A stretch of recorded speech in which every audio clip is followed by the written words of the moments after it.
Hi friends, Ayyanar துணை serial நீ வரப்போகிற எபிசோட்ஸ்க்கான அப்புறமா தான் இந்த வீடியோவில் பார்க்க போகிறோம். உங்கள் ஃப்ரெண்ட்ஸ் பார்க்கலாம்.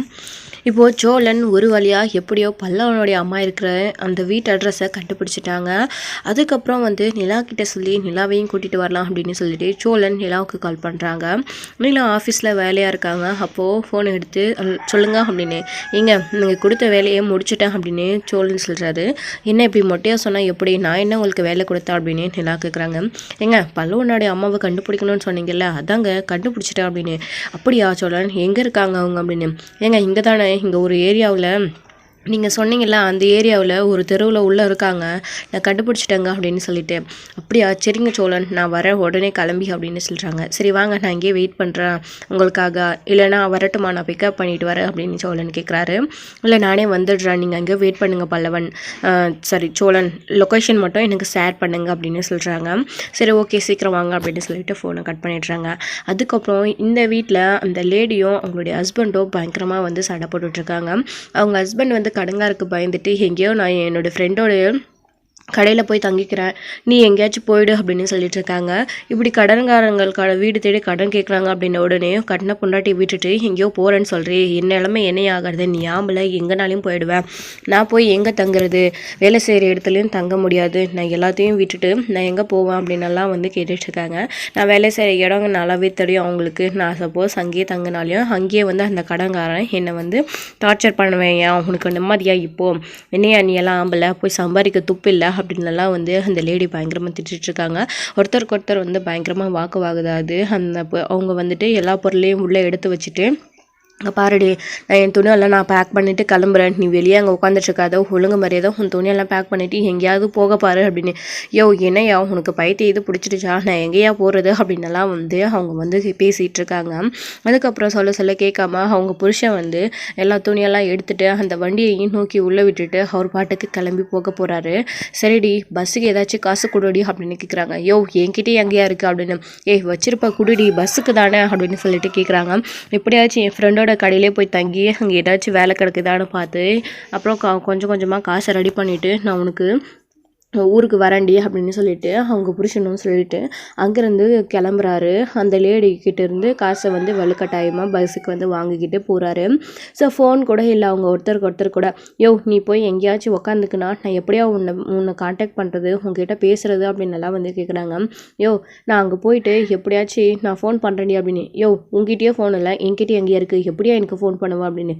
இங்கே பாருடி, எல்லாம் சரியாக போயிடும், நான் வந்துடுறேன் அப்படின்னு சொல்லிட்டு அந்த ஆள் அவங்க பொண்டாட்டியா அம்போன்னு விட்டுட்டு அப்படியே கிளம்பி போயிடுறாரு.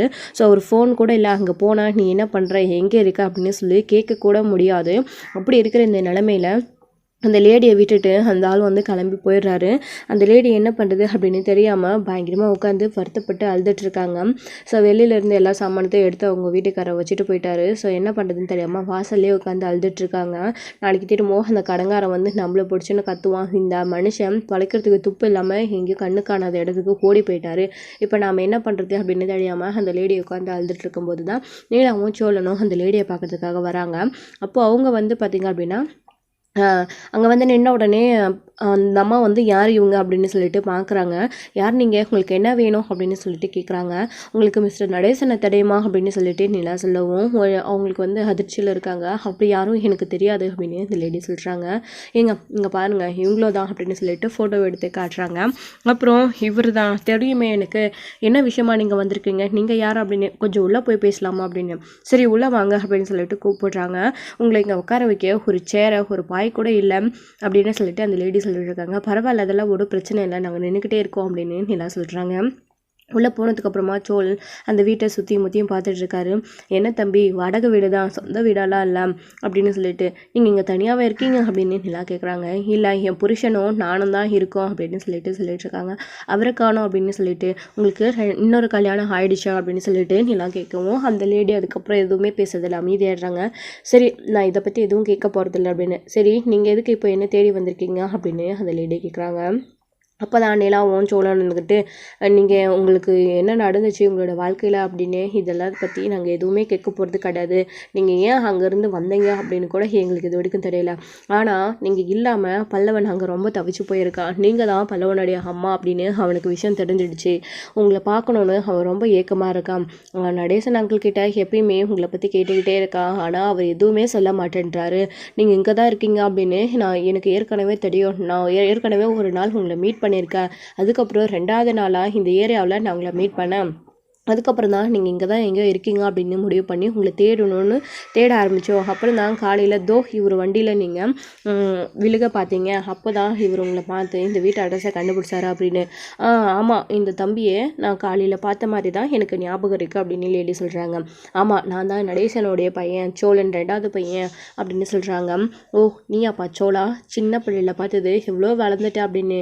ஆமாம், நீங்கள் பல்லவனை விட்டுட்டு வந்து எத்தனை வருஷம் ஆகுது தெரியுமா? கிட்டத்தட்ட 19 வருஷத்துக்கு மேலே ஆகுது அப்படின்னு சொல்லிட்டு அந்த சோழன் வந்து அந்த லேடிக்கிட்ட சொல்லிட்டு இருக்காங்க. என்னப்பா பண்ணுறது அப்படின்னு. நீங்கள் இங்கே வந்து இன்னொரு கல்யாணம் எல்லாம் கூட பண்ணிகிட்ருக்கீங்க. இது எதுவுமே எங்களுக்கு தெரியாது. முதல்ல நீங்கள் உயிரோடு இருக்கீங்களா செத்து போயிட்டீங்களான்னு கூட எனக்கு தெரியாது. அவர் எதுவுமே எங்ககிட்ட சொன்னதே கிடையாது அப்படின்னுலாம் வந்து சோழன் கேட்டுக்கிட்டே இருக்காரு. அவரும் நானும் பேசிக்கிறது கூட கிடையாது அப்படின்னு சொல்லிட்டு இந்த லேடி வந்து சொல்லிட்டுருக்காங்க. சரி விடுங்க, அது எது பற்றியும் நாங்கள் இப்போ கேட்க விரும்பலை. உங்களுக்கு அது சொல்லவும் தயக்கமாகவும் இருக்கும். இங்கே எதுக்காக வந்தேன் அப்படின்னா, நீங்கள் வீட்டுக்கு வரணும், பல்லவன் உங்களை பார்த்தா ரொம்ப சந்தோஷப்படுவான் அப்படின்னு எல்லாம் கூப்பிடுறாங்க. நான் எப்படி அப்படின்னு சொல்லிட்டு இருக்காங்க. ஏன், அது உங்களோட வீடு தானே, அவர் கூட தானே நீங்கள் இருந்தீங்க, பல்லவன் உங்கள் பையன் அங்கே தானே இருக்கான், நீங்கள் ஏன் வரக்கூடாது அப்படின்ற மாதிரிலாம் சொல்லணும்னு கேட்டுட்ருக்காரு. இங்கே பாருங்க அப்படின்னு சொல்லிட்டு பல்லவனுடைய ஃபோட்டோ காட்டினதோ அதை பார்த்து ரொம்ப சந்தோஷப்படுறாங்க. என் பையனா அப்படின்னு சொல்லிட்டு ராஜா மாதிரி இவ்வளோ சந்தோஷமாக வாழ்ந்துட்டுருக்கான் அப்படின்லாம் வந்து இந்த லேடி வந்து நினச்சிட்ருக்காங்க. அதுக்கப்புறம் வந்து நீங்கள் அந்த வீட்டுக்கு வாங்க அப்படின்னு சொல்லி நீலாம் கூப்பிட்டுருக்காங்க. அவங்க தயங்கி நின்றுட்டுருக்காங்க. இங்கே பாருங்கள், உங்களை யாரும் அங்கே எதுவுமே சொல்ல மாட்டாங்க. உங்களை பார்த்தா பல்லவன் ரொம்ப சந்தோஷப்படுவான். நீங்கள் வாங்க நம்ம போயிடலாம் அப்படின்னு சொல்லிட்டு கூப்பிட்டுருக்காங்க நம்ம நிலாவுமே கூட. அப்போ இந்த லேடி யோசிக்கிறாங்க, அந்த மனுஷனும் நம்மளை தனியாக விட்டுட்டு போயிட்டான். இப்போ நம்ம பேசாமல் இவங்க வீட்டுக்குள்ளே போயிருந்தால் அந்த கடங்காரன் எங்கே எதுன்னு நம்ம கண்டுபிடிச்சி வர முடியாது. நம்ம பேசாமல் போயிடலாம் அப்படின்னு சொல்லிட்டு இங்கே லேடி வந்து நினைக்கிறாங்க மனசுக்குள்ளே. அப்போது என்ன யோசிக்கிறீங்க, நீங்கள் வாங்க நம்ம போகலாம் அப்படின்னு நிலா கூப்பிடுறாங்க. இல்லை, என் புருஷனும் வெளியூருக்கு போயிட்டாரு, நானும் எங்கே போகிறதுன்னு தெரியாமல் தான் இருந்தேன் அப்படின்னு சொல்லி இந்த லேடி வந்து சொல்ல வராங்க. அதுக்கப்புறம் வந்து சரி நான் உங்கள் கூட வரேன் அப்படின்னு சொல்லிட்டுறாங்க. சரி வாங்க நம்ம இப்போயே கிளம்பலாம் அப்படின்னு சொல்லிட்டு, சரி ஓகே அப்படின்னு சொல்லிட்டு இந்த லேடி வந்து உங்களோட ட்ரெஸ் ஏதாச்சும் இருந்தால் நீங்கள் எடுத்துக்கோங்க, நம்ம போகலாம் அப்படின்னு சொல்லிட்டு அந்த லேடி வந்து துணியெல்லாம் பேக் பண்ணி எடுத்துக்கிட்டு சோழன் கூடயும் உட்காந்துக்கிறாங்க. பைக்கில் வந்து சோழன் கூட்டிகிட்டு போகிறாரு. நிலா வந்து அவங்களுடைய ஸ்கூட்டியில் வராங்க. ஆஃபீஸ்லேருந்து வந்தாங்க இல்லையா, அந்த ஸ்கூட்டியில் வந்து வராங்க. ஏங்க, இப்போ உங்களை சொல்லாமல் கொள்ளாமல் வீட்டுக்கு கூட்டிகிட்டு போனால் ஏதாச்சும் பிரச்சனை ஆகாதில்ல அப்படின்னு சோழன் கேட்குறாரு. என்னங்க பிரச்சனை ஆகிட போகுது, சட்டப்படி இவங்க அந்த வீட்டில் தானே இருக்கணும் அப்படின்னெல்லாம் சொல்லிட்டு நிலா வந்து சோழன்கிட்ட சொல்கிறாங்க. ஆமாங்க, அவர் ஏதாச்சும் பிரச்சனை பண்ண போகிறாரு அப்படின்னு. அவர் என்ன இருக்குது பிரச்சனை பண்ணுறதுக்கு, அவர் இவங்க உயிரோடு இருந்தோம் இவங்களை பற்றின உண்மையை ஒரு வார்த்தை கூட நம்மக்கிட்ட சொல்லவே மாட்டேன்றாரு. நம்ம எத்தனை தடவை கேட்டாலும் அவருக்கே நம்ம பயப்படும். இவங்களை கூட்டிகிட்டு போய் அங்கே நின்னா அப்போ தெரியும் அவருக்கு, அவர் எல்லா உண்மையும் அப்போ சொல்லி தானே ஆகணும். இவங்களுக்கு பின்னாடி நிறைய பெரிய கதை இருக்கலாம் போல இருக்குது தெரியுது. இவங்களை அங்கே கூட்டிகிட்டு போனால் கண்டிப்பாக அதெல்லாம் வெளியில் வரும். நீங்கள் வாங்க, பல்லவன் அவங்களோட அம்மாவை பார்க்காம எவ்வளோ ஏக்கத்தில் இருக்கான், இவங்களை கூட்டிகிட்டு போனால் தான் சரி வரும் அப்படின்னு சொல்லிட்டு நிலாவும் சொல்கிறாங்க. ஆமாங்க, சரி கிளம்புறா, நீங்கள் வந்துடுவீங்களா அப்படின்னு சொல்லிட்டு முன்னாடி சோழன் கூட்டிகிட்டு கிளம்புறாரு. இங்கே அந்த லேடியுமே சோழன் கூட போகிறாங்க. ஸோ நிலா வந்து பின்னாடி போய்கிட்டு இருக்காங்க. ஸோ இதுக்கப்புறம் இன்னொரு பக்கம் வந்து பாண்டியன் வந்து வானத்துக்கிட்ட கடையில் பேசிகிட்டு இருக்காரு. நீ ஏன் இப்படி எடுத்த உடனே நெகட்டிவாக பேசுகிற, கொஞ்சமாச்சும் பாசிட்டிவாக பேசலாம்ல, நான் அந்த கடையை ஆரம்பிக்க போகிறேன்னு நினச்சா நீ சந்தோஷப்படுவேன்னு நினச்சேன், ஆனால் ஏன் இது செட் ஆகாது, இது ஒரு டப்பா கடை அப்படின்னலாம் சொல்லிட்டுருக்க. இத்தனை வருஷமாக இந்த கடையில் நான் வேலை செஞ்சுட்ருக்கேன் தெரியுமா, இதில் நல்ல ஒரு லாபம் வருது, நீ ஏன் இதை புரிஞ்சிக்க மாட்டேன்ற. இங்கே பாரு, இந்த கடையை எடுத்து 3 லட்ச ரூபா கொடுத்து லீஸுக்கு எடுத்து நடத்துறதுக்கே எங்ககிட்ட பணம் இல்லை, நீ பெரிய பெரிய கம்பெனிக்கெல்லாம் வேலைக்கு போகணும்னு சொல்றியே, நானே படிக்காத ஒரு முட்டாள், படிக்காத மெக்கானிக்கல் கற்றுக்கிட்டு வேலை செஞ்சிட்ருக்கா. எனக்கு போய் பெரிய பெரிய மெக்கானிக்கல் கம்பெனியில் கார் கம்பெனியில் இங்கெல்லாம் எனக்கு யார் வேலை தருவா? அதுக்கெல்லாம் படிச்சிருக்கணும் 4 எழுத்து தெரியுமா? உனக்கு புரியுதா இல்லையா அப்படின்னெல்லாம் வந்து இங்கே பாண்டியன் வந்து சொல்லிட்டுருக்காங்க. அப்படியெல்லாம் இல்லை பாண்டி, அங்கே போனால் கண்டிப்பாக உனக்கு வேலை கிடைக்கும் அப்படின்னு. சரியா, அப்போது உனக்கு தெரிஞ்ச கம்பெனி இருந்தால் நீ சொல்லு, நான் போய் சேர்ந்துக்கிறேன் அப்படின்னு. எனக்கு என்ன தெரியும் பாண்டி அப்படின்னு. அப்போ தெரியாதுல்ல, அப்போ கொஞ்சம் நேரம் அமைதியாரு. உனக்கு ஏதோ தெரிஞ்சவங்க அங்கே கடை வச்சுக்கிட்டு நான் ஏதோ அங்கே போகாத மாதிரி பேசிகிட்டு இருக்கேன். அதெல்லாம் எவ்வளோ பெரிய கம்பெனி தெரியுமா? அதுக்கெல்லாம் பேசிக் நாலேஜ் இருக்கணும். அதெல்லாம் நமக்கு இல்லை. படிக்காத எனக்கு இந்த மெக்கானிக்கல் தொழிலை கற்றுக்கிட்டு செய்கிறது ரொம்ப பெரிய விஷயம். இந்த வேலை தான் நிரந்தரமானது. இதை எடுத்து நான் நடத்தலான்னு முடிவு பண்ணிட்டேன். என் குடும்பமும் அதுக்கு சப்போர்ட்டாக நிற்கிறாங்க அப்படின்னு சொல்லிட்டு பாண்டியன்னு சொல்லிட்டு இருக்காரு வானதி கிட்ட. எனக்கு இதில் விருப்பம் இல்லை பாண்டி அப்படின்னு சொல்லிட்டு வானதி சொல்லிட்டு இருக்காங்க. உனக்கு விருப்பம் இல்லைனாலையும் பரவாயில்ல, என் குடும்பம் சரின்னு சொன்னால் நான் இதை எடுத்து நடத்துவேன். உன்னோட விருப்பத்தை இங்கே யாரும் கேட்கல, உங்ககிட்ட சொல்லலாம் அப்படின்னு தான் உன்னை கூப்பிட்டேன் அப்படின்னு சொல்லிட்டு பாண்டியன்னு சொல்லிட்டு அங்கேருந்து இங்கே இனிமேல் உட்காந்துட்டு இருக்காத, எழுந்து வேலையை பார்த்துட்டு போகணும், கூப்பிட்டு முதல்ல இந்த விஷயத்த சொன்னதே தப்பு போல இருக்குது அப்படின்னு பாண்டியன் பேசுகிறாரு. ஏன் பாண்டி இப்படியெல்லாம் பேசுகிறா அப்படின்னு கோவப்பட்டு வானத்தியுமே கூட சண்டை போட்டுட்ருக்காங்க பாண்டியன்கிட்ட. அதுக்கப்புறம் பாண்டியனுமே சண்டை போட்டுட்டு நான் கடையை பார்த்துக்கடா, நான் கிளம்புறேன், இவங்க கிளம்புற மாதிரி தெரியல அப்படின்னு எழுந்திரிச்சு அவங்களுமே அங்கேருந்து போயிடுறாங்க. ஸோ இன்னொரு பக்கம் இங்கே சேரன் வந்து இந்த விஷயத்துக்காக பாண்டியனோட விஷயத்துக்காக பணம் வந்து ரெடி பண்ணிட்டு இருக்காரு. ஸோ அவங்க தெரிஞ்சவங்க கிட்டே எல்லாருக்கிட்டையும் கேட்டுட்ருக்காங்க. சந்தாக்கிட்டையும் மனுஷ்கிட்டையும் கூட சொல்லிட்டுருக்காரு, இந்த மாதிரி பாண்டியன் அந்த கடையை எடுத்து நடத்துகிற மாதிரி சொல்லிகிட்ருக்கான், அதுக்கு பணம் ஏற்பாடு பண்ணணும் அப்படின்னுலாம் வந்து அவங்கக்கிட்டையும் பேசிகிட்டு இருக்காங்க.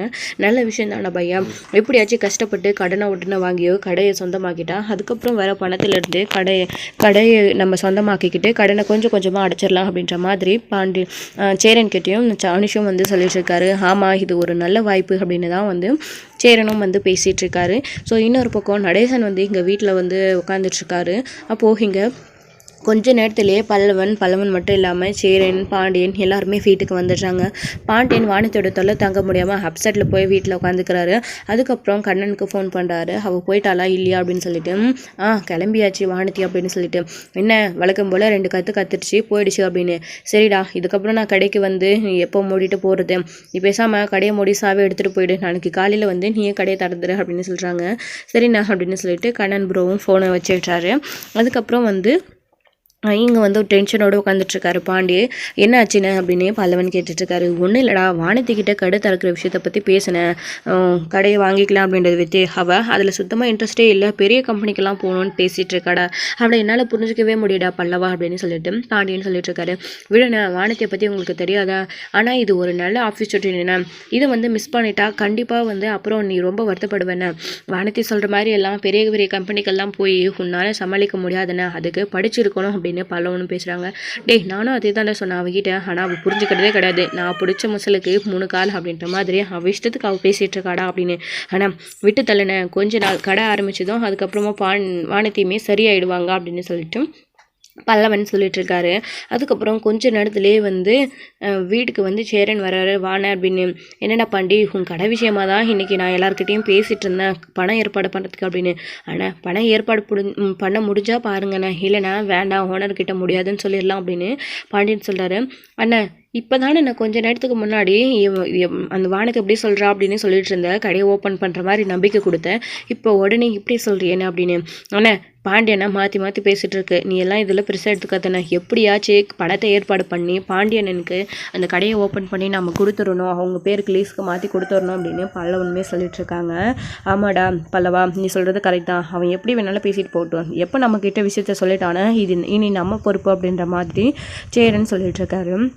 கொஞ்ச நேரத்துலேயே நிலா வந்து வீட்டுக்கு வந்துடுறாங்க. அண்ணி வந்துட்டாங்க போல இருக்குது அப்படின்னு சொல்லிட்டு பல்லவன் பார்த்துட்ருக்காங்க ஜன்னல் வழியாக. அப்போது பின்னாடியே வந்து சோழன் வந்து ஒரு லேடியை கூட்டிகிட்டு வந்து இறங்குறாங்க. இதை பார்த்த உடனே கொஞ்சம் ஷாக் ஆகுறாங்க. பல்லவன் வந்துட்டு, ஆனால் சோழனை யாரோ ஒருத்தவங்க கூட்டிகிட்டு வந்திருக்காங்க அப்படின்னு சொல்லிட்டு, என்னடா சொல்கிற நீ அப்படின்னு சொல்லிட்டு பாண்டியன் சேரன் எல்லாருமே எந்திரிச்சு வந்து பார்க்குறாங்க. பார்த்தா பல்லவனுடைய அம்மா. இதை பார்த்த உடனே பயங்கர அதிர்ச்சி ஆகுறாங்க எல்லாருமே. முக்கியமாக சேரன் அவங்கள பார்த்த உடனே பல்லவன் அப்படியே திரும்பி பார்க்குறாங்க. இவங்களை எங்கேயோ பார்த்த மாதிரி இருக்கே அப்படின்னு பல்லவனுக்கு டக்குனு ஞாபகம் வரல. யோசிக்கிறாரு பல்லவன். என்ன பார்க்குற, இவங்களை எங்கேயோ பார்த்த மாதிரி இருக்குது, இவங்க யாருன்னு அப்படின்னு சொல்லிட்டு பல்லவன் சொல்லிட்டு இருக்காரு. ஸோ ஒரு முறை தான் பல்லவன் வந்து அந்த ஃபோட்டோவோட அந்த லேடியை பார்த்துருக்காங்க. அதனால அவங்களுக்கு அடையாளம் தெரியலை. அப்போ நடேசனை வெளியே உட்காந்துக்கிட்டு இந்த லேடியை பார்த்த உடனே பயங்கர அதிர்ச்சி ஆகுறாங்க. இப்போது டக்குன்னு வேகமாக எழுந்திரிச்சு நிற்கிறாரு. நிலா உள்ளே போகிறாங்க. போய் பேக்கை வச்சுட்டு அண்ணே அப்படின்னு சொல்லிட்டு, என்னப்பா நிலா இதெல்லாம் அப்படின்னு. ஆமாம் அண்ணே நீங்கள் வாங்க வெளியில் அப்படின்னு சொல்லிட்டு கூப்பிடுறாரு. பல்லவா நீ தான்டா, நீ தான் வரணும் அப்படின்னு. அண்ணி யார் இவங்களை எங்கேயோ பார்த்த மாதிரி இருக்குது அப்படின்னு சொல்லிட்டு நிலா கிட்டேயும் கேட்டுட்ருக்காங்க. வெளியிட வாடா பல்லவா, உனக்கே எல்லாம் புரியும் அப்படின்னு சொல்லிட்டு நிலா சொல்கிறாங்க. அதுக்கப்புறம் ஏம்மா இதெல்லாம் உன் வேலையா, என்னடா நீ நிலா கூட சேர்ந்துக்கிட்டு புதி கெட்டத்தனமாக பண்ணிகிட்டு இருக்க, ஏன் உங்களுக்கு வேறு வேலையே இல்லையா, இதை விட்டுட்டு வேறு வேலையை பாருன்னு உங்ககிட்ட நான் எத்தனை தடவை சொல்லியிருக்கேன், எதுக்கடா இப்போ இவளை இங்கே கூட்டிகிட்டு வந்தீங்க அப்படின்ற மாதிரியெல்லாம் நடேசன் கோவப்பட்டு பேசுகிறாரு. அங்கிள் ஒரு நிமிஷம் இருங்க, அவங்கள கூட்டிகிட்டு வந்ததுனால இப்போ உங்களுக்கு என்ன பிரச்சனை, அவங்கள பற்றி என்ன ஏதுன்னு உங்ககிட்ட டீட்டெயில்ஸ் கேட்டால் நீங்கள் எதுவுமே சொல்லலை, அதான் அவங்க எங்கே இருக்காங்கன்னு கண்டுபிடிச்சி நாங்களே அவங்கள வீட்டுக்கு கூட்டிகிட்டு வந்துட்டோம், வீட்டுக்கு வந்ததுக்கப்புறமா இப்படி வந்து கோவப்பட்டு பேசிகிட்டு இருக்கீங்க, உள்ளே வாங்கன்னு கூட அவங்கள கூப்பிட மாட்டிங்களா அப்படின்னு. ஏமா அவளை எதுக்குமா இங்கே கூட்டிகிட்டு வந்தீங்க, எங்க பாருங்க நீங்கள் தேவையில்லாத பிரச்சனையை வீட்டுக்கு கூட்டிகிட்டு வந்திருக்கீங்க அப்படின்னு சொல்லிட்டு நடேசன் வந்து நிலா கிட்ட பேசிகிட்டு இருக்காரு. யோயோ நீ பேசாத, கொஞ்ச நேரம் வாயை மூடிட்டியா அப்படின்னு சொல்லிட்டு சோழன் வந்து சொல்கிறாங்க. இங்கே பாருடா நீயும் அந்த பிள்ளை பேச்சை கேட்டுட்டு ரொம்ப பெரிய தப்பு பண்ணுற அப்படின்னு சொல்லிட்டு இருக்காங்க. என்ன இப்போ பெரிய தப்பு பண்ணிட்டாங்க, அவங்கள கரெக்டாக சேர வேண்டிய இடத்துக்கு தானே நாங்கள் கூட்டிகிட்டு வந்திருக்கோம் அப்படின்ற மாதிரி சோழன் பேசுகிறாரு. அனி என்ன அனி இவங்களை கூட்டிகிட்டு வந்து நீங்கள் அவர்கிட்ட ஏதோ பேசிகிட்டு இருக்கீங்க, அவர் என்னமோ கூட்டிகிட்டு வர வேண்டாம்னு சொல்லிட்டு இருக்காரு, யார் அனி இவங்க நமக்கு தெரிஞ்சவங்களா அப்படின்னு. டே பல்லவா நல்லா யோசிச்சு பாருடா, இவங்க யாரும் உனக்கு தெரியலையா அப்படின்னு நிலா கேட்குறாங்க. இல்லையா நீ ஞாபகம் வர மாட்டேங்குது, ஆனால் பார்த்த மாதிரி இருக்கு அப்படின்னு சொல்லிட்டு. டே பல்லவா இதாண்டா உன் அம்மா அப்படின்னு சொல்லிட்டு சோழன் சொல்கிறாங்க. இதை கேட்ட உடனே பல்லவனுக்கு ஒன்றுமே புரியலை. அண்ணன் நீ என்ன சொல்கிற இப்போது அப்படின்னு சொல்லிட்டு. ஆமாண்டா பல்லவா இது உன் அம்மா, நல்லா ஞாபகப்படுத்தி பாருடா, அந்த ஃபோட்டோவில் நீ பார்த்தல அவங்க தான் இவங்க அப்படின்னு சொல்லிட்டு. எனக்கே உன்ன மாதிரி தான் முதல்ல அடையாளம் தெரியல, அப்புறம் தான் நானே கண்டுபிடிச்சேன் அப்படின்னு சொல்லிட்டு சோழன் சொல்லிட்டு இருக்காரு. அண்ணி இவங்க எப்படி இங்கே, அண்ணா நீங்கள் எப்படின்னா இவங்களை இங்கே கூட்டிகிட்டு வந்தீங்க, இவங்க எங்கே இருந்தாங்க, சென்னையில் தான் இருந்தாங்களா இவ்வளோ நாளா, இல்லை வெளியூரில் இருந்தாங்களா அப்படின்லாம் வந்து பல்லவன் கேள்வி கேட்குறாரு. அதெல்லாம் எதுக்குடா இப்போ பல்லவா அப்படின்னு சொல்லிட்டு நீலாம் சொல்லவும், அவங்க அம்மாவை பார்த்த உடனே பல்லவன் ஓடி போய் கட்டி அணைச்சிக்கிறாரு. கட்டி அணைச்ச உடனே அவங்களோட பையனை பார்த்த உடனே அவங்களும் பல்லவா என் பையன் அப்படின்னு சொல்லிட்டு ரொம்ப வந்து பேசிகிட்டு இருக்காங்க. டே பாருடா எதுக்குடா இப்போ அங்கே போகிற, வாடான்னு உன்னை கூப்பிட்டேன் அப்படின்னு சொல்லிட்டு நடேசன் பல்லவனை கூப்பிட்டுருக்காரு. ஏன் அங்கிள் ரொம்ப நாள் கழிச்சு அவனே அவங்களோட அம்மாவை பார்த்த சந்தோஷத்தில் போய் ஒட்டிகிட்டு இருக்கா, நீங்கள் ஏன் அவனை தடுக்கிறீங்க அப்படின்ற மாதிரி கேட்டுட்ருக்காங்க. இங்கே நிலாவுமே நடேசன்கிட்ட, இங்கே பாருமா தேவையில்லாத பிரச்சனை இதெல்லாம் ரொம்ப தலைவலி, எதுக்கு இப்போ எங்களை கூட்டிகிட்டு வந்தீங்க அப்படின்னு சொல்லிட்டு. அங்கிள் நீங்கள் பாருங்கள் நீங்கள் தான் தேவையில்லாத பேசிகிட்டு இருந்தீங்க, அவங்க எங்கே இருக்காங்க என்ன பண்ணுறாங்கன்னு அவங்கள பற்றின விஷயம் எதுவுமே சொல்லவும் மாட்டேன்றீங்க, இப்போ நாங்களே அவங்கள வீட்டுக்கு கூட்டிகிட்டு வந்து தெரிஞ்சுக்கலாம் அப்படின்னு கூட்டிகிட்டு வந்திருக்கோம், ஆனால் இப்போவும் அவங்கள விரட்டதுலேயே குறியாக இருக்குங்க. இல்லை அங்கிள் இனி அவங்க நம்ம வீட்டில் தான் இருப்பாங்க அப்படின்னு என்ன சொல்கிறாங்க. உடனே நிலா கிட்ட நடேசன் கோவப்பட்டு பயங்கரமாக கத்த ஆரம்பிச்சிடுறாரு. ஏமா இது உனக்கு தேவையில்லாத விஷயம்னு நான் எப்போவும் சொன்னல, அந்த விஷயத்தில் தடையில்லாதன்னு சொல்லியும் சொல்ல கேட்காம இவனையும் தூண்டிவிட்டு இப்போ மொத்த குடும்பத்தையும் உனக்கு எதிராக வந்து பயன்படுத்திக்கிட்டு இந்த லேடி எங்கள் கூட்டிகிட்டு வந்திருக்கல, இவளை எதுக்கு இங்கே கூட்டிகிட்டு வந்தீங்க அப்படின்ற மாதிரி நடேசன் கோவப்பட்டு தான் நிலா கிட்டே பேசுகிறாங்க. அப்பா நிலா கிட்ட எதுக்குப்பா இப்போ கோவப்பட்டு பேசுகிறீங்க அப்படின்னு சேரன் ஒரு பக்கம், என்னப்பா நிலா இவங்களை எங்கே பார்த்து கூட்டிகிட்டு வந்தீங்க அப்படின்னு.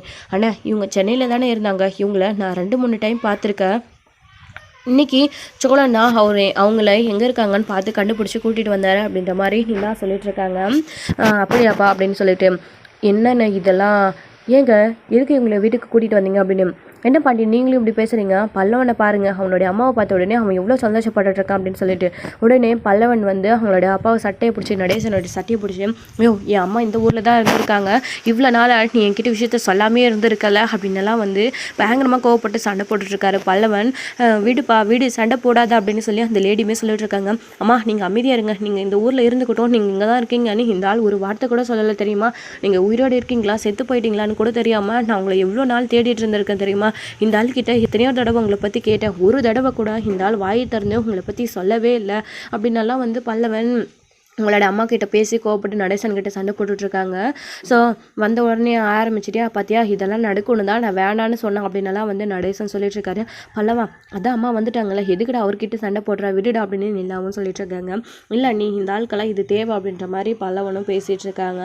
ஸோ வந்து வேண்டாம் விடு அப்படின்னு சொல்லிட்டு பல்லவனை அவங்களுடைய அம்மா வந்து தடுத்துட்ருக்காங்க.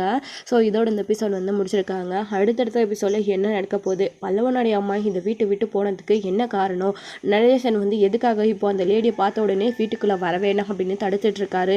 ஸோ என்னெல்லாம் நடக்க போகுது, இதையும் மீறி நிலா வந்து அந்த லேடியை வீட்டுக்கு கூட்டிகிட்டு போக போகிறாங்களா, ஸோ என்ன நடக்க போகுது அப்படின்றதெல்லாம் வெயிட் பண்ணி நெக்ஸ்ட் வீடியோவில் பார்க்கலாம் ஃப்ரெண்ட்ஸ். தேங்க்யூ. இந்த வீடியோ உங்களுக்கு பிடிச்சிருந்தா லைக் பண்ணுங்கள், ஷேர் பண்ணுங்கள், கமெண்ட் பண்ணுங்கள்.